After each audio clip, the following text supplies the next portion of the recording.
அதே கட்டவளே கக்கூஸ்ல இருக்கடி. என்னைக்கு நீங்க எங்கேயும் இல்லாம இருக்கீங்க? ஒண்ணு இந்த லேப்டாப் பொட்டிக்கிட்டே இருப்பீங்க, அப்படி இல்லைன்னா கக்கூஸ்ல இருப்பீங்க. ரெண்டையும் விட்டு வேற எங்க வந்திருக்கீங்க? கொஞ்சம் சீக்கிரமா வாங்க. ஏடி இந்த வீட்டுக்குள்ள நிம்மதியா கக்கூஸ் கூட போக முடியலன்னா என்னடி வீடு இது? அப்புறம் போய்க்கலாம், சீக்கிரம் வாங்க மாமா. அப்புறம் போய்க்கலாமா? இதெல்லாம் அப்புறமேல் போக முடியாதுடி.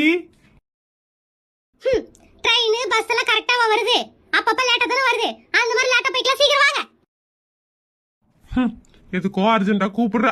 இந்த அர்ஜென்டா அப்புறமேல் பாத்துக்கலாம். சொல்லுடி, எதுக்குடி கூப்பிட்ட? மாமா, இந்த மூஞ்சி எப்படி இருக்குன்னு பார்த்து சொல்லுங்களேன். மூஞ்சி எப்படி இருக்குதுன்னு பாக்கணுமா? கரும்பு முடிச்சவளே, இத பாக்குறதுக்காடி கக்கூஸ்ல இருக்கிறவங்க அர்ஜென்டா கூப்பிட்ட? மூஞ்சிக்கு ஃபேஷியல் பண்ண நல்லா இருக்குன்னு கொஞ்சம் பார்த்து சொல்லுங்களேன். கடவுளே, என் வாழ்க்கையில நீ எதுக்கு இவ்ளோ பெரிய தண்டனை கொடுத்த? இவளை கட்டிட்டு நிம்மதியா கக்கூஸ் கூட போக முடியல கடவுளே. எப்ப பாரு புலம்பிட்டே இருங்க. உங்ககிட்ட போய் கேட்டேன் பாரு, நான் போய் பசங்க கிட்ட கேக்குறேன். நம்ம அழகா இருந்தா நம்ம புருஷனுக்கு பிடிக்கவே மாட்டேங்குது.